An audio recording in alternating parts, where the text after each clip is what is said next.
Croatia 4, Canada 1. Canada out of the blocks like Donovan Bailey, the great Canadian sprinter.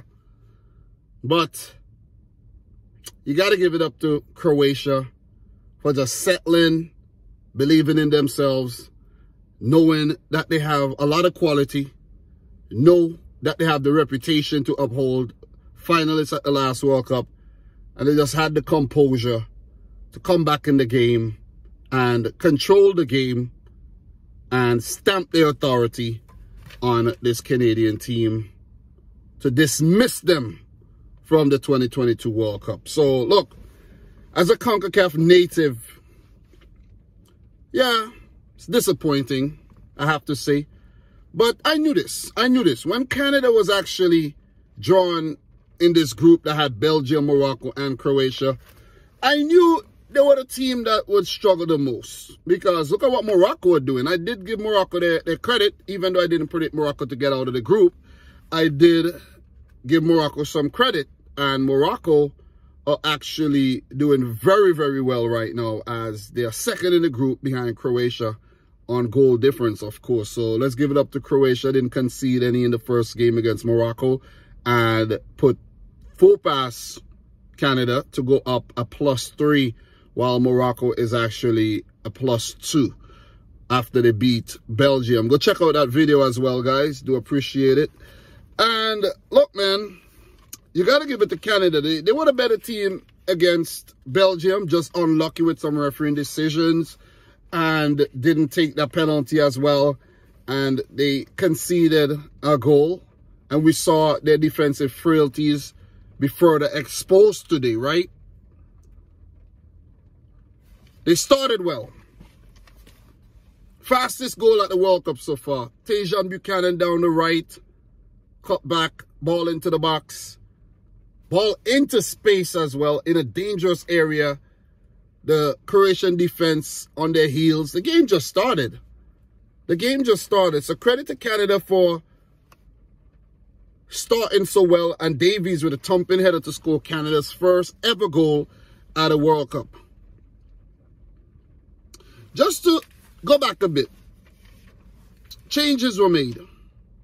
Croatia made one change. Vlasic out. Livaya in.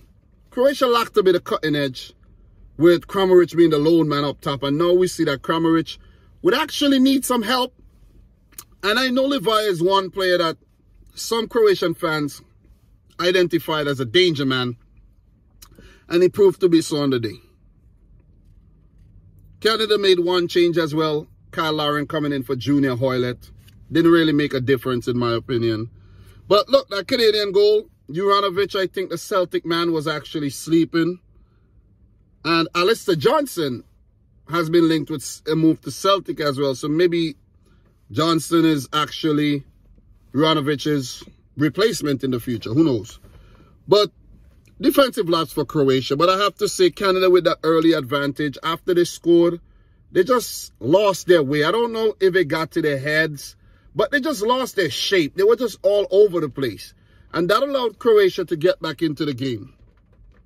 Croatia were winning those balls back in midfield, and they were transitioning, and they were dangerous on the transition. And that's when the goal came.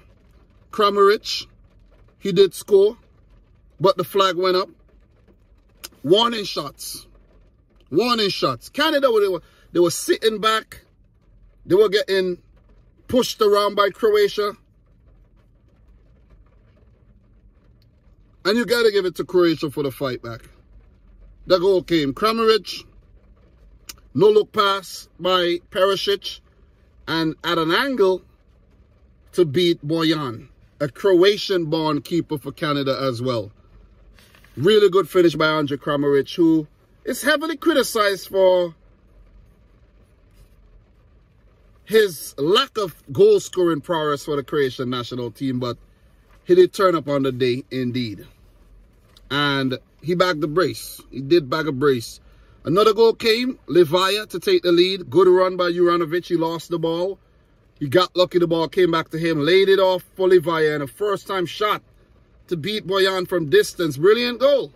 2-1 to Croatia. So Canada I made a note that they were struggling in midfield big time. Croatia, dangerous in the transition, winning those balls back.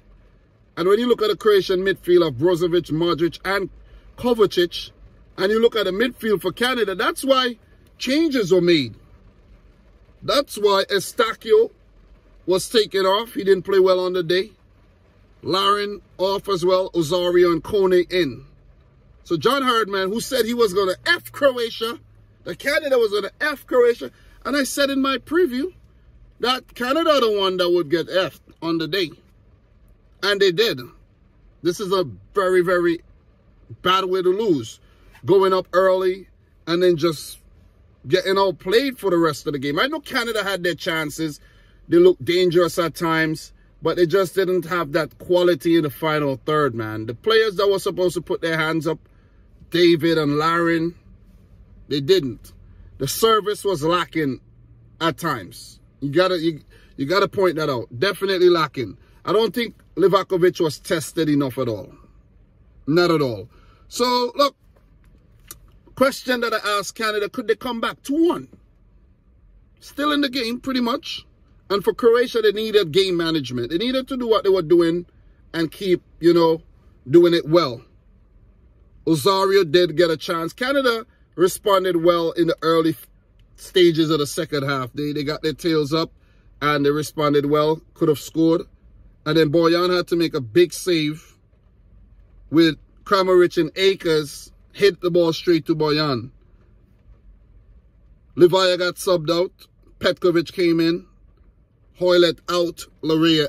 Hoylett and Larea actually Hoylett in and Larea out.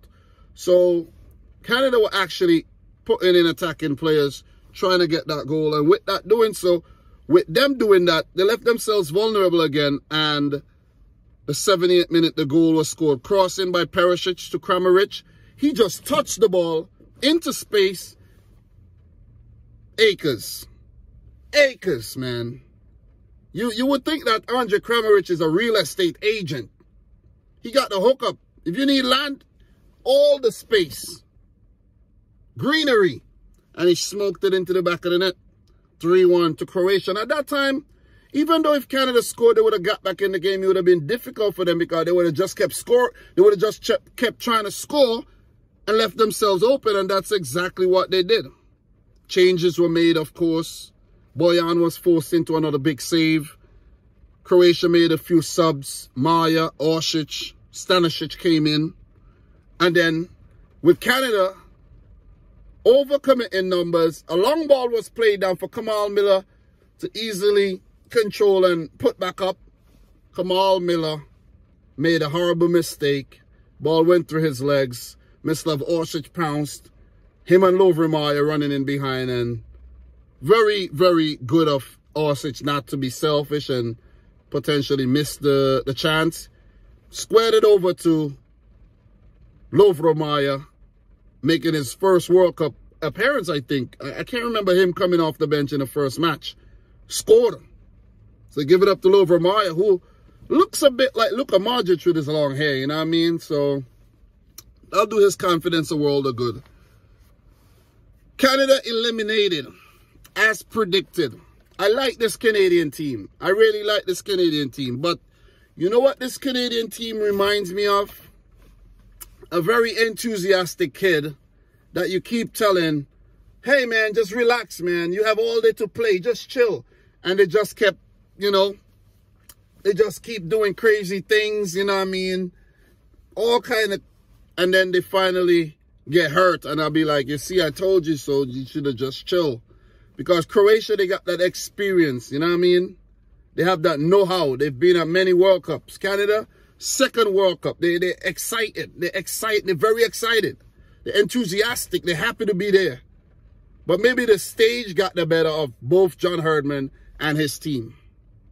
Because no doubt that they have quality players, but they just need a bit more maturity, a bit more game management, and they need to be a bit more settled.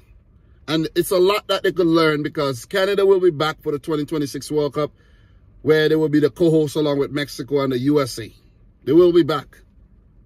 And once they continue with the same setup and philosophy and the inspiration from the players that's there already, they would keep producing quality players and be back for more World Cups in the future. Because the World Cup is going to be 48 teams.